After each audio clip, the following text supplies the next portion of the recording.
I even messaged that Jack Cartwright after it and said, "Bro, you're one funny dude." Like honestly, because he was just coming out with some shit. Even when I asked Jonas if he was thinking, right, if he was surprised with his power. No, not even that. I asked him if he had any compliments because Jack had been quite respectful of him, and he turned around and just went, "He's a fucking hard cunt." I was in bits sitting in the press conference. I couldn't believe it, man. But yeah, it writes itself, dude. But yeah, whoever got the mic after me would have had one sweaty hand after I handed that mic over to him. I'll tell you that.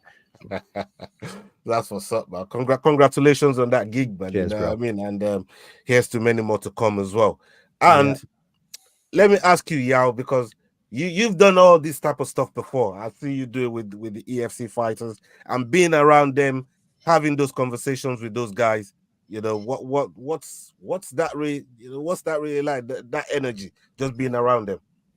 To be honest, I saw the work that you did at Octagon, and I was very impressed and definitely jealous of the press conferences because unfortunately locally EFC stopped having press conferences, so we couldn't really ask the fighters questions directly after the fights. But the energy when you're involved in the event from the media side, especially as a podcaster, the energy from the fighters, from the crowd, from the promotion itself is just so phenomenal. They embrace, I'm sure you felt the same thing, an embrace of what we're trying to do in terms of promoting these fighters, promoting the promotion itself, and making sure that, for example, me down in South Africa, I know about Octagon, and I even seen the fighters. Now I'm following a fighter, Dennis Frimpong, mostly because his surname is Ghanaian and I'm from Ghana originally. So, you know, it's amazing that you've managed to then bring that out to say, look, locally, this is what promotion I have around me. So I'm going to make sure that the fighters around me are promoted. And that's exactly what we're doing at EFC. So it's absolutely amazing, phenomenal. And thank you so much for bringing that to us as well. And I'm sure your fighters are also going to start getting more into your content and giving more to your show as well. But yeah, phenomenal, amazing. Thank you very much, man. Like I say, it was an incredible experience, and you nailed it there. Like they make you feel very welcome. They make you feel very much part of the show and what's going on and what they're trying to portray and the production value of it all, everything. You know what I mean? Like the whole point, the communication was excellent. You know what I mean? They tell you exactly where you can go, what you can do, all of it. It was brilliant. Yeah, man. It's just, I mean, when you see all those types of taking part in those sort of events, it's just nice. And yeah, it's something I definitely want to get on. Jordan, I mean, hearing these guys talk about these things that I'm still looking to break my neck on it, and it's mad. Well, how did you find the whole Octagon uh, show that went on the weekend with some of the fighters? We have, we know a couple of them on the show. Some of them you've spoken to. How did you find it? Yeah, real well put together show. I think Octagon doing a really good job of sort of coming out of nowhere and establishing itself as a top promotion. You know, obviously the backing of the zone doesn't, but it always helps. But yeah, seeing them after doing the whole Channel 4 show and stuff like that, it's nice that they're still willing to give guys like obviously like Dana a shot at coming in and breaking the press conference virginities and stuff like that. I think it's going to go a long way to help keeping and establishing a sort of fan base there. Because a lot of people watching the promotions, it's because they're hearing about it on their favourite podcast. Outside of the UFC, people maybe aren't giving too many things a chance without having it promoted to them. So yeah, sort of hope that there's more Octagon events that McDane can get down and keep getting more experience. Yeah, that's yeah. I mean, I'm loving it, and obviously you just got your credentials as well to interview some of the fighters on Bellator and the PFL. And the PFL card that's coming up, the PFL versus Bellator, which is a big card, and getting your credentials to interview these guys as well. It's going to be on the Fight Week show, people. So keep your eyes out for that when that goes down. How much are you looking forward to that? Yeah, it's a big one. I've obviously done a few of the PFL press conferences before for a few guys. But this one, there's fighters on it like Yoel Romero, Mm. who I think everybody sort of holds in quite a high esteem. You know what I mean? He's a Cuban medalist in the Olympics and stuff like that. So, yeah, I was half expecting to speak to Kayla Harrison again, but as we'll probably get into at some point in tonight's show, Yeah. don't think she's looking a likely candidate for this year's winner.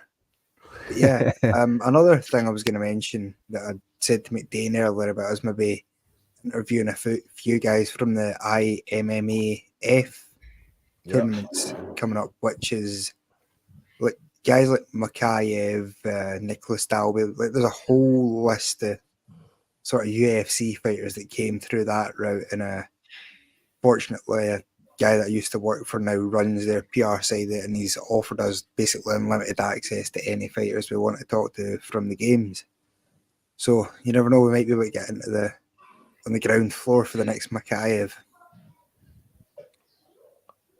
Bro, it'll be nice. It'll be nice when, you know, I mean, you look at some of the stuff that you just said you're gonna be doing.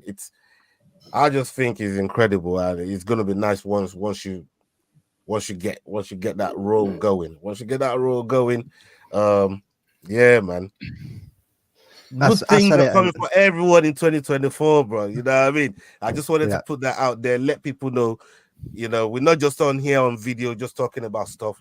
We're also working to improve ourselves, improve our portfolios, improve what we bring to the people, and you know, that's what we're here for, and that's why we love what we do.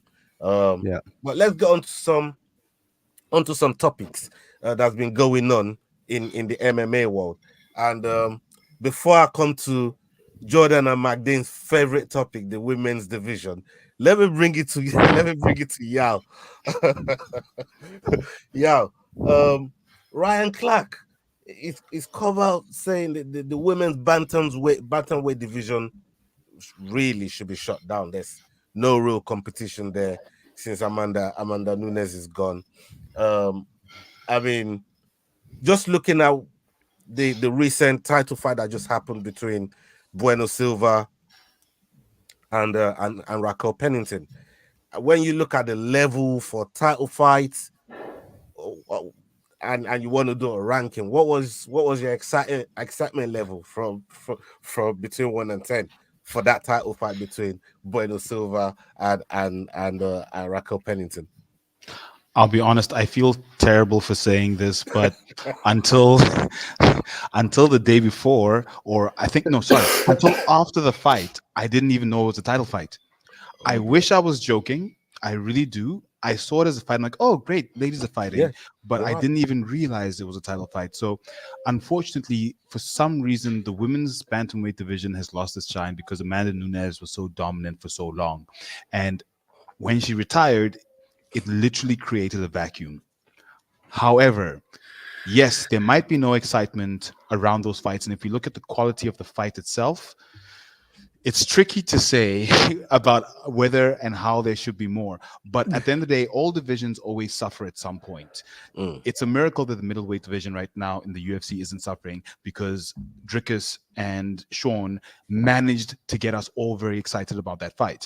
So I think maybe they do need to do a lot more within the different women's divisions. But also, if you look at bantamweight is a very heavy class for women. So realistically speaking, how many women can you get into that weight class to then make it competitive? And that's really the question, is how much competition is there really at bantamweight? So I can understand why there's some despondence and why people are saying the bantamweight division shouldn't really be in place for the women's. But at the end of the day, it's almost like a women's super fight. You know, it's like a super heavyweight fight in the men's division. You don't have that many, but when you see a super heavyweight fight, you're there. You're like, oh yeah, let's watch these people beat each other to death. So for me, it's more along those lines of, yes, it might not really be shooting on all cylinders now, but if we add a little bit of dynamism to it, to say, okay, look, we know that we don't have that much depth in this roster. Sure. So how do we make sure that all the fights in this division are exciting? That might be a way to carry it on, or maybe even have it as a super division when you want to become a champ. You know, listen, let me put on some weight and go and beat some women at a higher weight class. But I understand where he's coming from with regards to the quality of the fight that we received and the relevance of the bantamweight division based on the depth of the roster and how many women you can really get into that weight class. Jordan, I mean, we sat down and watched the fight, and like you said during the during the watch along, I mean, just watching the quality of the fight in itself, and it being a title fight. Yeah. What's your take? Not so much in agreements with Yao, but I want to get your overall take on the validity of bantamweight still being around. Yeah, it's a funny one, isn't it? I think obviously Yao just nailed it pretty much all there. Like once we lost Nunes, it was kind of like, what's the point? It had a vacuum. They seem to just be throwing heads in there for absolutely no reason at all, just to try and create fights that they think people might want to watch. You know what I mean? Like you look at it, you've got like the Holly Holm in there, you've got Santos, you've got Misha Tate, you know what I mean, Aldana. Like there's just some random champions in there, some random women in there that I just seem, like I say, just to set up the fights when you've got the strawweight and you've got the flyweight that are thriving with talent in the women's divisions. You know what I mean? There's some absolute killers in those divisions, and it's just like, where are we going with this? What's it going to look like? And how's it going to go in the future? Like, is it going to lose interest where people just don't want to watch the fights? People are going to keep tuning out to them. Are they going to put out a fight like the one that we just seen for a chat? Was that a championship fight? First round, they came out all right. I mean, they seem to have a bit of a rivalry in the press conferences. They were building that fight. It did seem like it was going to play out to be something that you would want to see. But I don't know, man. It's a funny one. It is a funny one.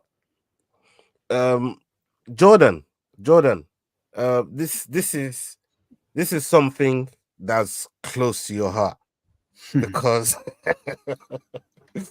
yeah, you want to rack up Pennington to win that title, didn't you?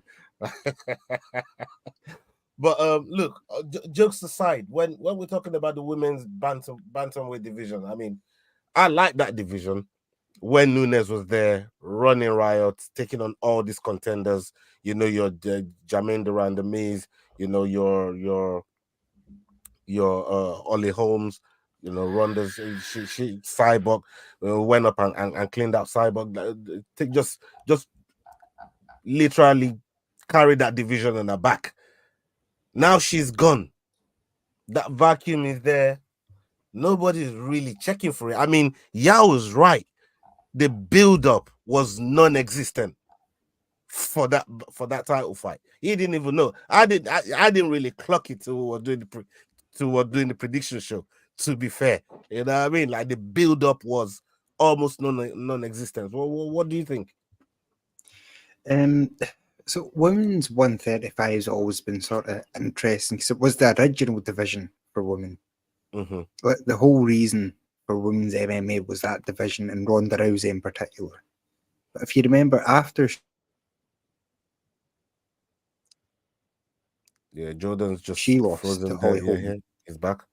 Yeah, sorry, we lost you there for a second. Yeah, I was just saying, it's always been a sort of dominated division. It's Ronda Rousey and Amanda Nunes have got the two sort of only notable reigns in division's history. But whenever those guys slip up, the sort of big stars, the division falls into a bit of a sort of void. But if Juliana Pena was sort of now the reason the division's boring, because there's no one else in the... Misha Tate is ranked number 7. She's won one fight since 2001 against Julia Avila. Like, there's no real sort of... There's no one there to make the division interesting. It could get interesting again. We just need... I think that's always going to be a division with one dominant fighter that's so much better than the rest. And we're just waiting on the next one. Do you want to know? Look, this is my take on it. Yeah, I truly feel, and I think Shevchenko could have a nice fresh coat of paint and go to 135 and just run shit over there. You know, I really think so, and I know she's been on a back of couple of mad losses, almost like Usman like type losses. Because the second fight was close, but the first one was a finish from Alexa Grasso.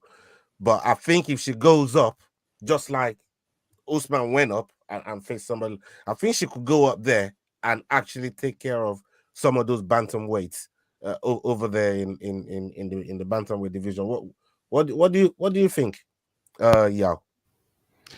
I think you're quite right. That is possible for her to go up and then do that, especially because she's been so dominant at the lower weight classes. Like she's just been phenomenal. She beats everyone. And like you said, the two Grasso losses, one was a questionable decision for a draw, but I mean, you know how we feel about draws. And the first one was a clean finish from Grasso.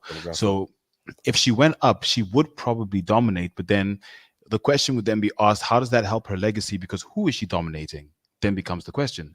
So would she do that? Because does that really solidify her legacy as one of the greatest between her and Amanda Nunes? Maybe there's a few names in the past that you might mention, Ronda Rousey, Chris Cyborg, sure. But between her and Amanda Nunes, they are practically the female GOATs. Yes, at different weight classes, etc. But even if she goes to bantamweight and dominates, I don't think that adds to her legacy. I think she would probably dominate, but at this point in her career, she was the title holder for so long. She was a dominant champion in her weight class. For her to go up and then fight people that we are sitting here saying we don't really know what they were doing in a title fight, people who can't hold a pay-per-view, like that fight was never going to hold a pay-per-view on its own. Yeah. So for that reason, I don't think there's much value in her, for her as an individual, going up right now. Maybe if the UFC managed to make that division more attractive for someone like Valentina Shevchenko, then she would possibly go up. But without that, it's a bit tricky to say she must go up and fight Raquel Pennington or any of the bantamweights that are already there now. Plus, she'd have to then take the time, gain the weight, all of that. So it's a bit tricky to say that she would be the one. We might need some new blood to come in, someone we don't really know, string together 7 fights in a row, grab the title, and then just go on a tear. That might be the one thing that might save the bantamweight division. But short of that, I don't think throwing a name from one of the lower divisions into that division is really going to put the shine on it that it would if we were getting a name like Kayla Harrison or someone coming in from another promotion. But yeah, so that's really my view. Is I don't think it should go away. I just think they need to handle it in a very specific sort of way. Maybe like a super heavyweights division with the men. We don't have those often. We call them catch weights or whatever. But let's not completely discard it, because there are heavy women out there that can probably fight. But let's just change how we look at the bantamweight division in the women's bantamweight division. Yeah, you're right in terms of maybe looking at a catch weight sort of situation, but it's not something Dana has been really, really open to. He's very, very vocal about no to catch weights. The only times he does it is if his hands are really tied, and he can't really do nothing about it. It's probably the only time but if it was up to him, there wouldn't be he'll stick to the weight classes and not even entertain catch weights. Talking about Kayla Harrison and catch weight situation, Jordan, let me come to you on this. You're part of the folks that's going to be looking at what she does on her debut. Now there's concerns about her making weight. Again, we're talking about catch weight in this situation here. She's about to make her debut against Holly Holmes at UFC 300. She barely makes 145. Does she fight at 150, 155? 155 she's been fighting at. 155. That's wild. How does she make 135? Talk about getting a good nutritionist, but seriously, she's big bone, bro. Talk to me. Yeah, I don't know I'm confused by this plan. She has made 145 before, but not easily. Seemed quite depleted, and like she was struggling with the weight cut then. She is a big woman. But if you see her next to someone like Henry Cejudo, Oh, But, yeah, oh, oh, you like, did just go. You did just take it to Triple C, man. That's my guy. You know? Triple C, the king of cringe, man. the That's my problem boy. is You that know? Kayla's one of Ali's sort of clients, so they all hang around together. So even next to Khabib, she doesn't look small, but next to Henry, you're like, oh, where do I take him here? That's a straight up wrestling match. But yeah, I think I don't know. I think Kayla was just out of options to get to the UFC. I think she'd been trying that long to get her sort of 145 contract. The UFC weren't willing to pay it for a division that was basically created because they'd ran out of stuff to do with Cyborg. You know, it'll be interesting to see what Cyborg's approach was, because I think she was going to hopefully fight Kayla in the whole PFL Bellator crossover. So it'll be interesting to see if Cyborg now tries to make her way back to the UFC, because it's wide open at the minute. As far as making weight goes, I don't see it as really a feasible thing, but she must be confident. Yeah. Talking about Cyborg, perfect segue. Cyborg, I think she's trying to get a booking with PFL. She's trying to get on that card, and for some reason they're looking at her sideways, man. She's trying to get Amanda Nunes. Jordan, this is for you. She's trying to get Amanda Nunes out of retirement as well. So it's almost like she's a Bellator fighter looking to get something with PFL because they just bought Bellator, and on top of that, trying to get Amanda Nunes out of the division. Do you think, given the history that she's got with Dana, is there a chance that Dana gives her a chance to come back to the UFC when we look at the way they parted ways? I think she's playing the game. You know what I mean? Like, so obviously they've just bought them out. She knows the script. She knows how the sports goes. She knows there's going to be some cuts. She knows like this title, the champs versus the champs. You know what I mean? The Bellator fighters versus the PFL fighters. She's like, right, there's going to be some cuts here, and is there going to be the competition that I want to go against? Amanda Nunes was at the Pennington fight and was at the side and hinted towards coming back to the UFC or coming back to fighting in general, which would most probably be in the UFC. You can't see her really going anywhere else. You know what I mean?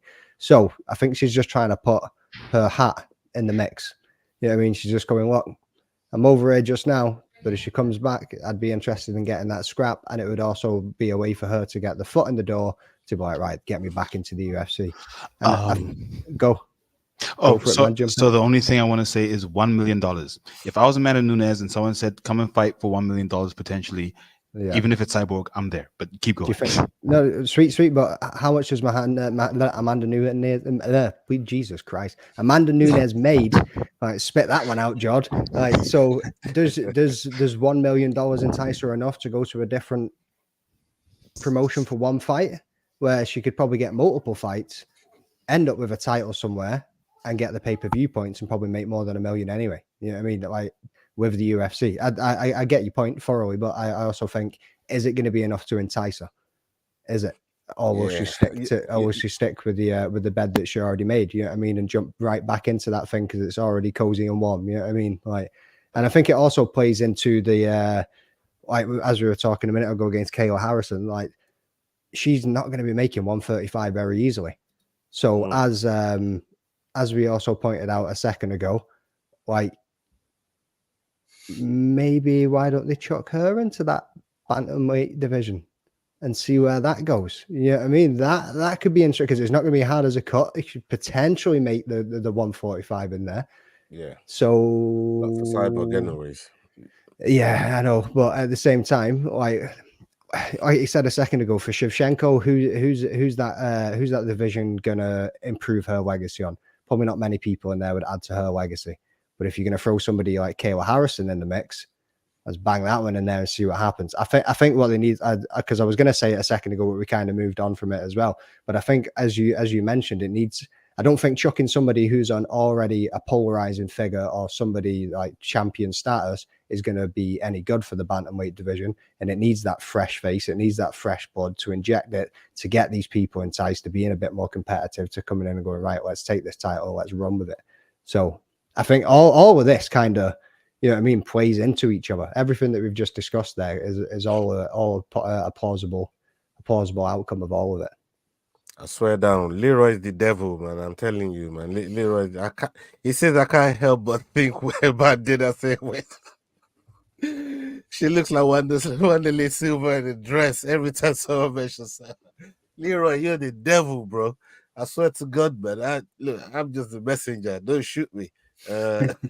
Leroy is the devil. Yeah. Okay. This is one topic. A lot of people, you know, we rarely hear them talk about it. And Yao, I really want to get your take on this as well for the people that are watching. Fighter pay.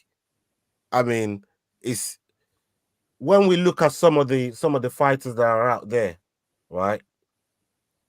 You know, even up onto regional fighters, but at least if you're making it to a promotion like PFL or even Bellator, UFC, really you shouldn't have any other job. That should be your sole job. And I think these promotions, they're not really putting it down for you know, a lot of the fighters. I know a fighter over there from Ireland. Big up Andras Binder. He's a manager at Audi's, and these guys are top level fighter. You know, there's some of them that Reese Brudenell. It's a bricklayer contractor over here. Apparently, Aldi pays some good money, bro. I mean, but this is what I'm saying. But when you become a professional fighter, especially in some of these top promotions, really and truly, that should be your sole job. What you think? What's your take on fighter pay?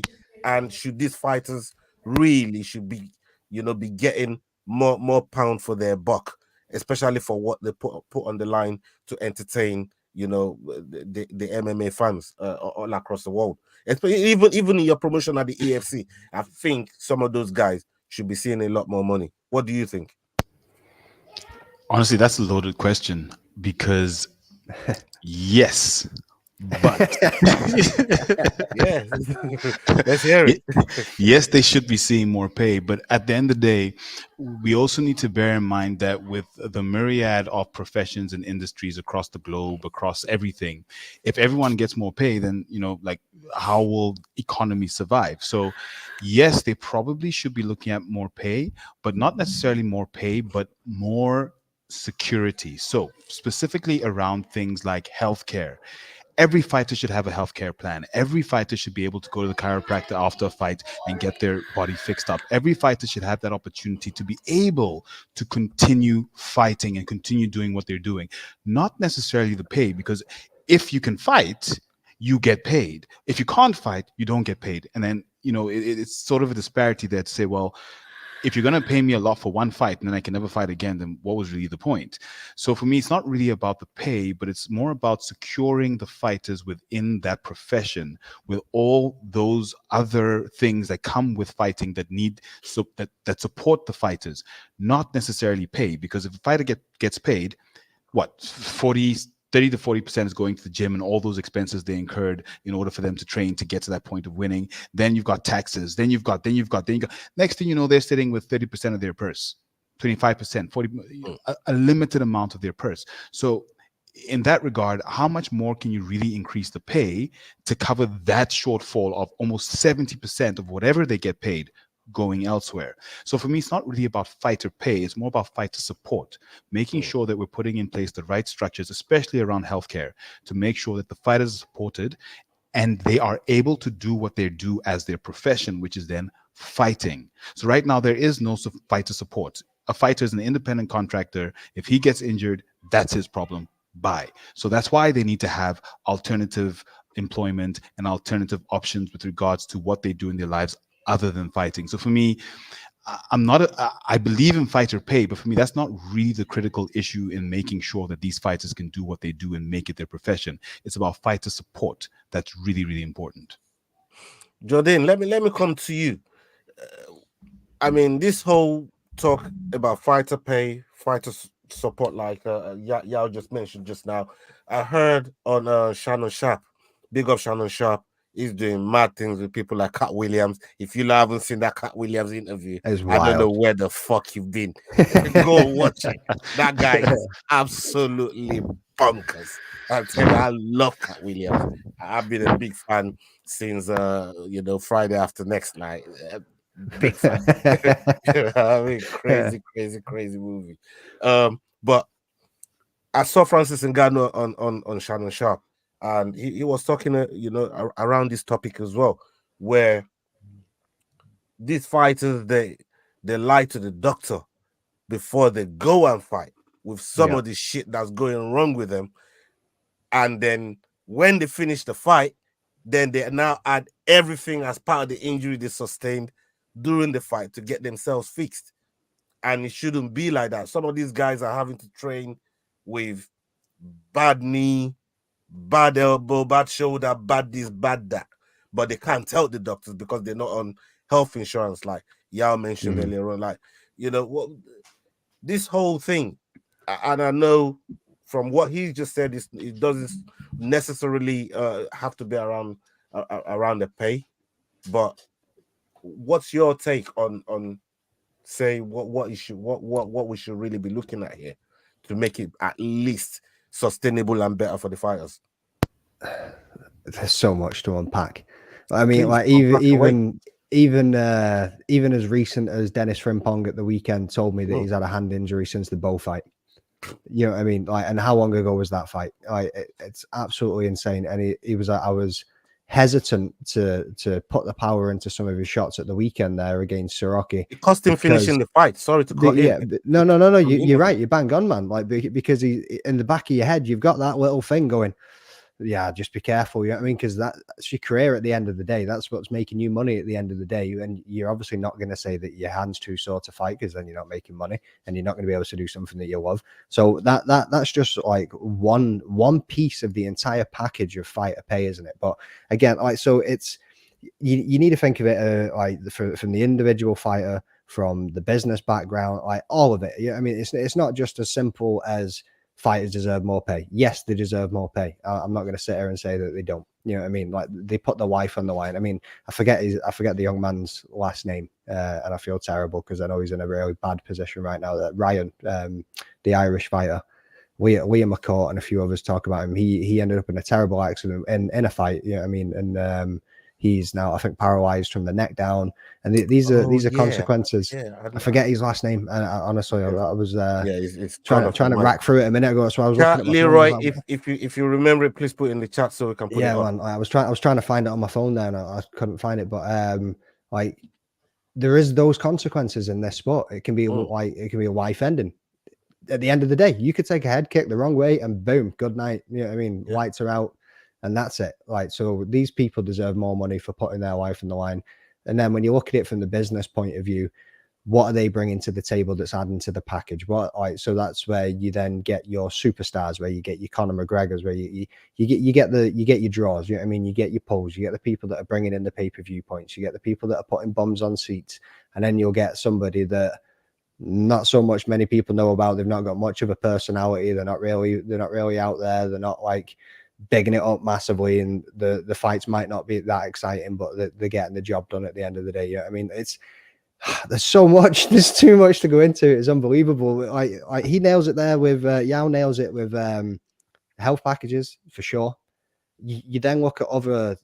So the other thing is individual sports and team sports. People like to go with, oh well, look at football, like look at NFL, like look at basketball. Yeah, it's like teams that are building this money and generating this income and getting paid what they're getting. You look at it more of an individual sport. I think I read something about UFC payment is closer to is actually below, but it's closer to a tennis player in percentage wise of what they receive in the salary compared to the earnings or the gross income of the promotion that they fight for or whatever it is. So then you look at your professional golfers, you look at whatever else individual sport that you want to look at. And then you look at the sponsorship opportunities that they've got that specifically UFC and some other places have taken away from the fighters. You know what I mean? They can't source these other parts of income from getting these contracts with sponsorships or any other endorsements that they might be able to get. Some seem to, on the side. But I think again, that's the upper echelon of these fighters that are allowed to go. Yeah, you can go and have that little extra bit in your pocket on the side, and some of them aren't. You know what I mean? Like getting your sponsorship on your shorts. Obviously, they're taking that away years ago now at this point. You know what I mean? Like when Reebok came in and just took over the branding completely and was like, no, it's us or nothing. You know what I mean? And now you've got The Rock coming in. Like there's just so many moving parts there. It's unbelievable. But yeah, benefits, health benefits. What's that? What you're gonna give them some holidays? Are you gonna give them sick pay? You know what I mean? Like there's so many different things that go into a normal pay packet of an average man's job to what you don't really see within this because it's an individual man's sport or woman's sport. Yeah, I mean it's a big bag you've opened there, mate. Like, No. Seriously, I mean, you definitely pointed out some very, very solid and valid points in some of the points that you made there. Jordan, when we're looking at this sport as a whole, right, in general, a lot of these fighters as well, you know, it's not just about fighter pay because we've seen Dana also say, go and build yourself, go and build your own brand. And the more eyes you bring to the table, the more goes into your pocket. You know, we've seen him say that plenty of times. And when you look at what we do, all of us individually as a collective, what we're doing right now is in our own little way, giving these guys as much exposure as you can give them to at least help the next person to know about it, just like you did, helping y'all know about Dennis Frimpong, and now he follows him, and now he's gonna follow all his fights. That's one extra eye that now knows about him that didn't know about him before, you know. And like I said, in our own little way, you know, sometimes we do shows like this, and somebody that ain't even not even into MMA, all of a sudden they're into MMA, and they'll probably pick a favorite fighter or favorite whatever, you know, from the promotion. What can they then do in turn to at least, because it's hard to build this brand that they're not talking about, but what can they then do to, you know, to help build this brand to help them at least with some of these pay problems that they got? Quick one before Jordan goes. So everyone, especially the females that I've watched UFC with, they've all gotten into it. To add to your point of we are doing our part of bringing the eyes. Sorry about that, Jordan. Go for it. Yeah, I think it's a weird one. Like with McDane saying that UFC is probably closer to tennis in terms of revenue share. I think the UFC is somewhere between 17 and 19% of the revenue goes to fighters. Boxing is between 67 and 74%. So can I interject with that one though? Yeah. So yeah, you're right, but that is more your Money Mayweathers, your Canelos, your Anthony Joshua's, your Tyson Fury. Like there is some journeyman that just wouldn't get it. As Dana White mentioned in an interview the other day, like you've got your Jim Millers that have never reached that champion level to bring in the pay-per-view buys, but he's made millions in the course of his career because of being the journeyman that he is. So I get what you're saying with that higher percentage, and it is true. I'm not saying it's not true, but I don't believe that is across the board in boxing. That is just your upper level, higher known. But to be fair, the upper level consists of a lot more people. How many heavyweight champions are there in boxing? Yeah, because there's a Probably stupid 10. amount of commissions. Yeah, and I mean, I get what you're saying. Like, the UFC, for being a lower to mid card guy, you'd be better being an MMA fighter. There's a better chance you making 100 grand a fight and maybe getting a 50 grand bonus here and there. But as far as being the guy, boxing is far more lucrative. And I think that's because boxers still have bargaining power. It's coming back a little bit in the UFC with obviously PFL sort of forming more of a super company that's in position to try and sort of compete with the UFC for some of the big name signings. But yeah, it's just not there yet. And UFC fighters don't have any options to really go and try and make more money than the UFC want to give them. It's basically that get the UFC to want to pay you more money is your only option at the moment, or go elsewhere and take your chances, which is always a risk. You don't know what companies out the UFC are still going to be there this time next year at this rate. Yeah, I mean, Ngannou took his chances, and you know, look where he's at now. Thank you for that. Had to go to That bit of boxing to get that though, didn't he? Yeah, I mean, the boxing is going out of business. I mean, boxing is putting money in these fighters' pockets. They live in They have a mismatch fire sale. go over there, And a lot of them are going to bare knuckle as well. Yeah, you know, they're going over there to That tells you to something, make a lot right? of money. Yeah. Hey, Daniel says, when can we expect Sweet Angel Chichi back? Not the same staring at your mushies. Big up yourself, Daniel, man. Big up yourself. Yeah, we're gonna have Chichi back on the show. Good friend of the show now, and yeah, when we're ready and when she's free and our schedules align, because these people, they all have things to do, man. It ain't easy bringing everyone together like that. Trust me, it's a lot of work coordinating people together, but we're gonna make it happen. Very remember. soon. Once a schedule Even just getting us free together and every week it's hard. Yeah. Well, Well, you don't understand the lashes we get in the background. Like, I swear to God. yeah. Although I don't know if you're allowed to talk like that, being the white man on the show. Ah, It's just some words you're not sitting meant there to be. and the other white man on the talking show. about. Shut up. Yeah, that was rough for you, Jordan. But that... Yeah. To Yeah, be fair, man. you have to remember that Ola's trying to sort of put together things across continents and everything here. So sometimes it requires a bit of luck for time zones and stuff to line up to get everyone together. Yeah, it's difficult, but we'll try and make it happen. We'll definitely try and make it happen again once she has I'm sure Ola will make saying specifically that Daniel Joyce asked when you'll be back. Oh yeah, We'll let you know next week. So you better be here. Don't worry, man. She's in demand. She's in demand. One topic that I do want to talk about: Jamal Hill.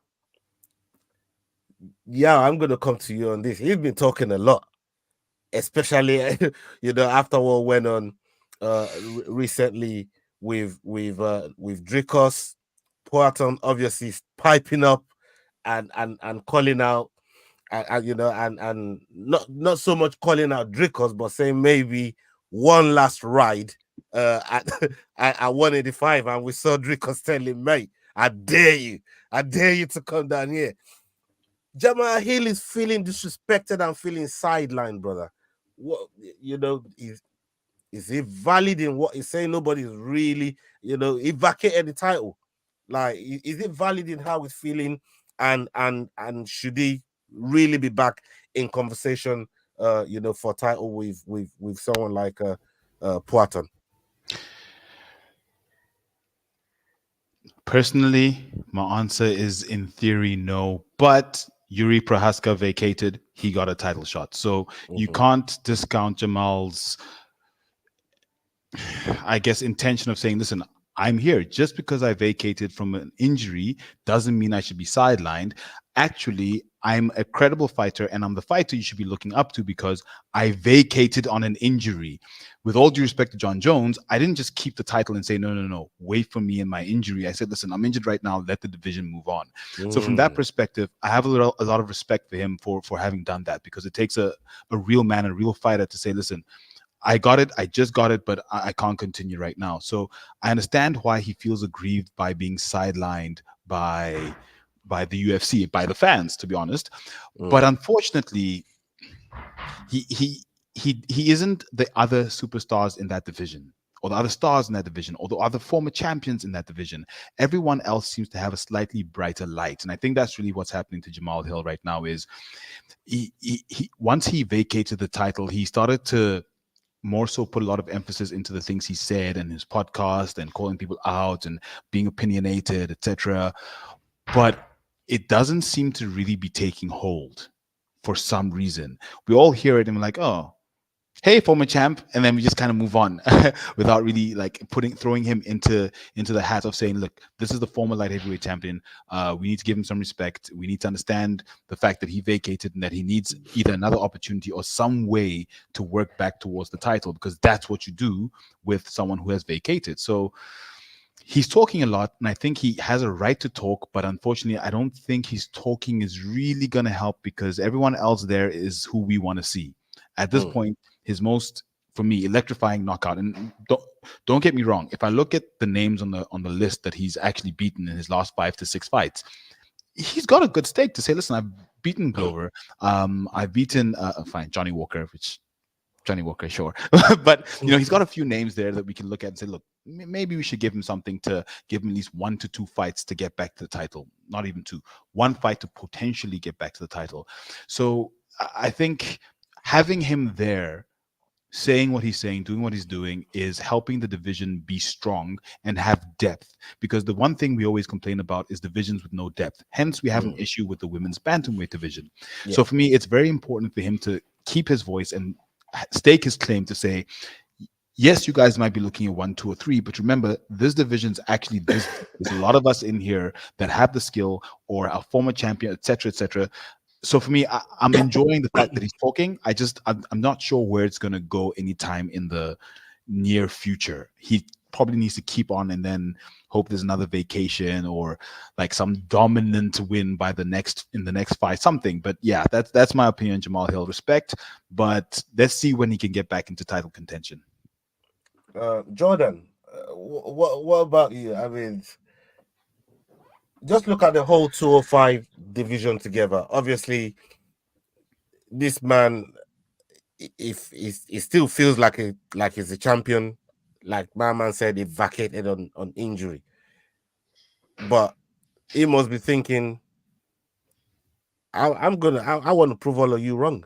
Get me in there, or do you think the way he's going about it is like my man said, is bringing more depth and is keeping the division alive? At least we got something to talk about the division. What's your take on both sides? Yeah, so I think the smartest thing to be doing right now is to be going to Dana and pestering him as much as possible for Alex Pereira at UFC 300.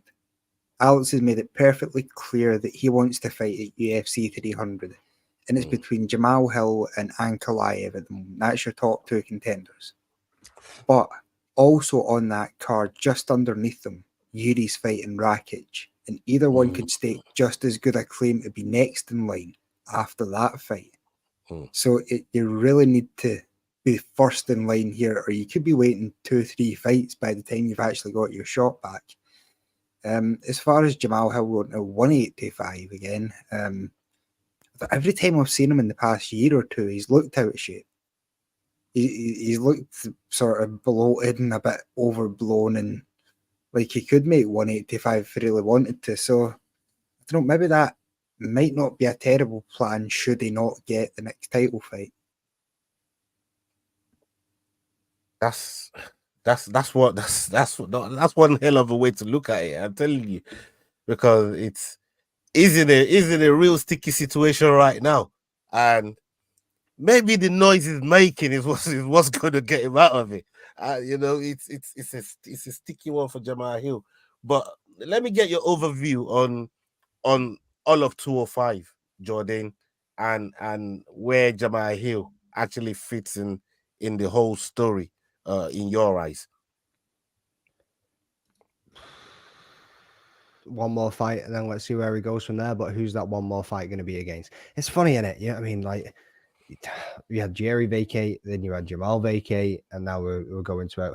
But then you've got the likes of Jones. Jones hasn't had to vacate, and from what I'm sure I read something a little while ago that they never chose to. You know what I mean? They were asked to. You know what I mean? And then they were like, yeah, right, okay, I'll do it. You know what I mean? It keeps it moving. Is Ankalaev going to go and get that next title fight? Obviously, Jan isn't going to be fighting for one anytime soon. We've got Rakic there. Rakic's got a fight coming up. Who's he going against soon? Is it Prohaska, in it, at 299? Is that who he's going against? You said Rakic Year- UFC 300 Yuri versus Rocky, Oh, sorry, yeah, it's 300 in it. It was the prelim announced for 300. Sorry, Yeah. So which is wild, by the way. it is pretty fucking wild, to be honest with you. You got Khalil Roundtree in the division. Jamal Hill is obviously sitting there pretty in the number one spot, just below Alexa Pereira. I don't know. He got beat by Paul Craig, so Alexa Pereira Yeah, can man. fucking get it Paul, done. Paul You know what Craig I took mean? his limbs, bro. So did Yeah, Dan man. Kalaev, though. Like, I know, mate. I know, but come on, that was also a few years Paul ago. Craig technically has as good a shout at fighting Alex Pereira as anyone. He's beaten number one and number two. Yeah, I don't think he I takes that reckon- I way. reckon- I don't think. Well, for the Brazilian Jiu-Jitsu, if we're going to the grappling side of things, that's his best chance, which is always his Paul best chance as Craig well. needs But to do the UFC's first flying guard pull. the the first light heavyweight flying guard pull. Make fucking dirty dancing. Just run up, jump, and wrap your legs around jump the on a queen full match. guard on you straight away, man. Like, boy, Yeah. get down over here. I mean, That'd you're be gonna have to wild. take some intensive classes or against guard pool like that from Paul Craig, man. Like, you're gonna have to get Glover to give you them trainings there. He could call it the Scotch crotch as it just flies at him and hits you. Yeah, I mean, but Oh my obviously, God. Anthony Smith would throw a penny into any wishing well that they chucked at him either. You know what I mean? So he would definitely go in there against Jamal Hill. I think. Like there's a few names that they could throw at him. Nikita Krylov. You know what I mean? I think like Khalil Roundtree would be the most fan friendly fight of all time. Is Khalil Roundtree versus Alex Pereira? But that's what I'm hoping for before the end of the year. I know That's it's not what we highly likely, but maybe the It's on UFC his say, way "Fuck up it, there, let's do though. Thailand." Yeah. Yeah, he's definitely on his way up there. He's definitely on the way his way up there. Before we end the show, we got 5 minutes before we kill off the show. And salute to everybody that stayed with us, all of you that's joining us or watching on playback. Big up to all of you. Please hit the like button, hit the share button, get us out there, and please make sure you're joining us on Friday for our prediction show. We're going to be having our prediction show on Friday. Some people looking to catch up. Some people want to, they want the upset multipliers. So yeah, come and catch us on Friday, man, for our prediction show, man. Right, before we end the show, I wanted to take this to y'all, right, because this is more your domain. Talking about EFC, there's a few fights on the horizon. I'm starting to see a couple of people, saying fight announcement to arrive soon. We spoke to Yako Duplessis recently from CIT. He's got a fight coming up. We got Shadrakon Blami. He was on with us the other day, and he mentioned his dream fight. What he's really lobbying for would be to face someone like Diego Bandu. That was my reaction, bro. That was exactly my reaction right there. It's a yes for that one, bro. It's a insane. It's just an insane fight. We got Gift and Zulu and people like Tumelo and maybe even Terrence, the Black Panther. Maybe them two can dance as well. There's a lot going on with EFC right now, and there's a lot of shine that's called that Dricus is brought back, and is going to give a lot of these fighters plenty of motivation. Our brother Adrian Sanchez as well. He said he got one or two things getting lined up. Big up to Adrian Sanchez. What's your take on what you see, at least the first quarter of EFC serving their fans, not just at home, but internationally? So I'll take it a bit wider than EFC when I talk about local promotions in South Africa. So like you rightfully said, Dricus has put a lot of shine on the MMA industry in South Africa. We currently have at least 2 MMA world champions in Nkosi the Future Ndebele, Dricus, actually 3, Dricus Duplessis, and then obviously Demar Pena of Angolan origin, but in South Africa. So South Africa is becoming a premier MMA destination, headlined and spearheaded by the EFC. Now, I think what that has then created is the environment where the EFC matchmakers are having, I wouldn't say more ease, but the fights that they can put on are getting better and better and better. From EFC 100, honestly, because I started really following EFC like intensely at like EFC 94, 92, 92. But from EFC 100, the fights have been phenomenal. EFC recently last year signed a deal with Sport Locker, which is basically a Brazilian streaming platform for all their fights to then stream into Brazil, which means now these fighters are getting exposure, not just because of Dricus EFC, but also in one of the fight destinations of the world, Brazil. So with everything that EFC has been doing in terms of local promotion, international promotion, fighter promotion, making sure that they're keeping themselves ahead of the game locally, I think there's a lot of big things coming. However, there is a lot of local competition that is starting to crop up because the EFC has been so successful, because there's a big spotlight on South African MMA. So promotions like, for example, Versus, MFC, Ace Championship, there's quite a few that are coming up and starting to really build a proper MMA industry in South Africa. So I'm very excited for the quality of fights that the EFC is going to be able to put on, because what happens is with all this competition, eventually these fighters want to get to the headline, and the headline is EFC. So I think there's an absolutely phenomenal breeding ground in the EFC's backyard, which will allow them to put on phenomenal fights over and above the fights that you've mentioned. For example, like if Blambi and Diego Bandu happens, like like you got me excited just by saying it. Like so I'm very excited about what this year has to hold, not just with the EFC, but with MMA as a whole in South Africa. In the Africa region, actually, if I look at what Francis Ngannou is doing with regards to fighting Anthony Joshua, another African-born person, and having the African division of PFL, I'm very, very excited. Yeah, man, 100%. Like you said, all this regional promotions are now coming out of the woodwork. We've got one over there in Nigeria, the ACO show. Yeah, man. With Usman going over there and putting that promotion together, and they're gathering MMA fighters from over there as well, and breeding MMA in some of these countries. And we got Ngannou is actually the PFL African ambassador for MMA for the whole continent. So these are really, really good signs for MMA for the future. And we're gonna keep doing our part, talking about it, bringing it to the people, and giving everybody awareness on the topic of MMA. Whatever MMA is dealing with, the landscape of it, we're going to be over here talking about it. And look, I want to thank all of you for joining us this evening, and no doubt I'm going to be reaching out to some of you to come and join us again next week. Big up to everybody. And before we check out, let me get McDane, what you got coming up, and where can the people find you on your social media, brother? Cheers, man. So you can get me on McDane MMA on Twitter. You can also get me on the Rambling Dad MMA podcast on Instagram. And I, excuse me, I've been battling with this cough for the last 2 weeks. It just tickles out of nowhere and just catches me. You should have seen me in the press conference trying not to cough. I had a packet of sweets in my pocket too, just in case. But I'm sitting there in the middle of it, of other people asking questions, going, "Don't do it. Don't do it." Yeah, I mean, the camera's flying on you. Anyway, I have Daniel Strauss. Some of you might know him, Brazilian Roger Gracie, Brazilian Jiu-Jitsu black belt.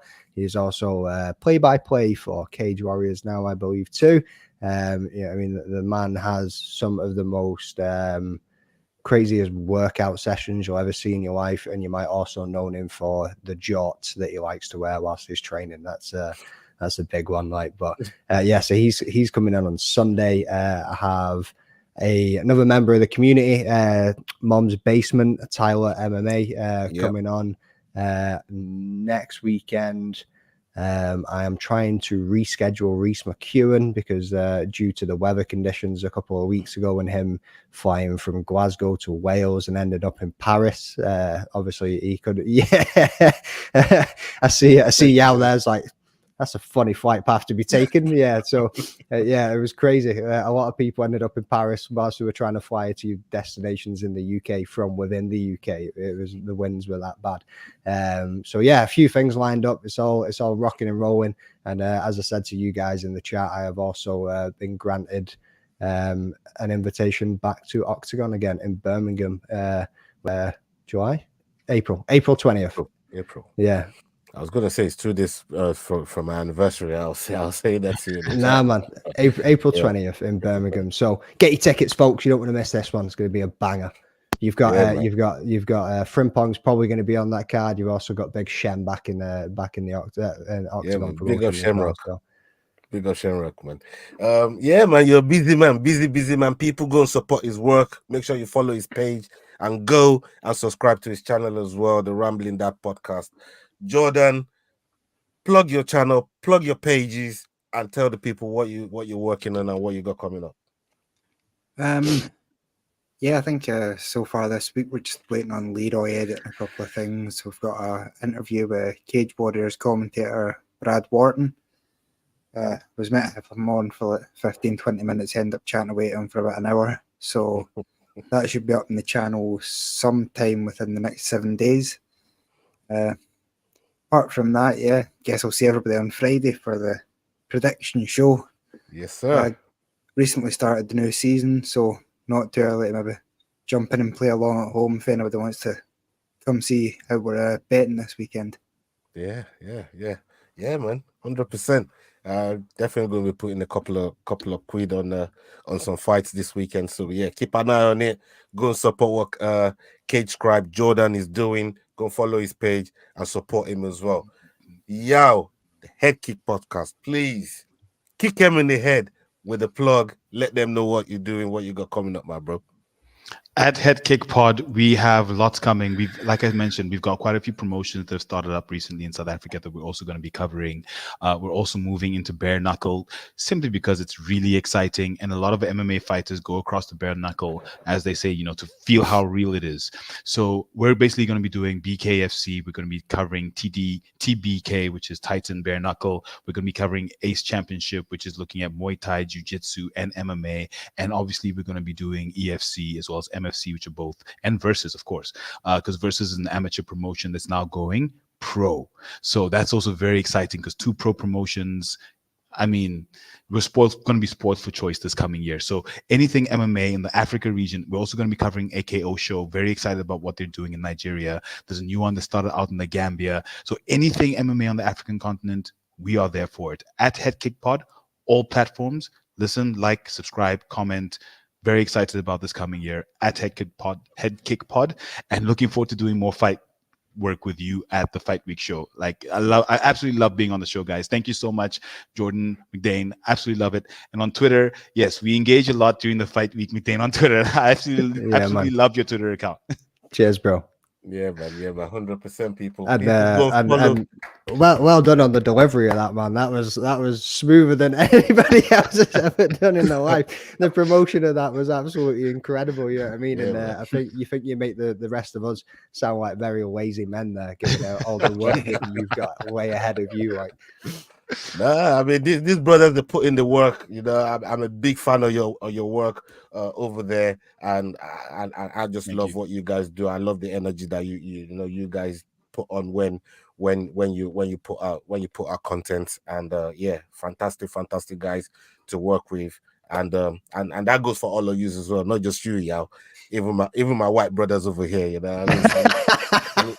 salute to all of you, but yeah, man, it's all love every single time. People, make sure you're subscribing to the Fight Week show. Make sure you told you to call me Marshmallow, bro.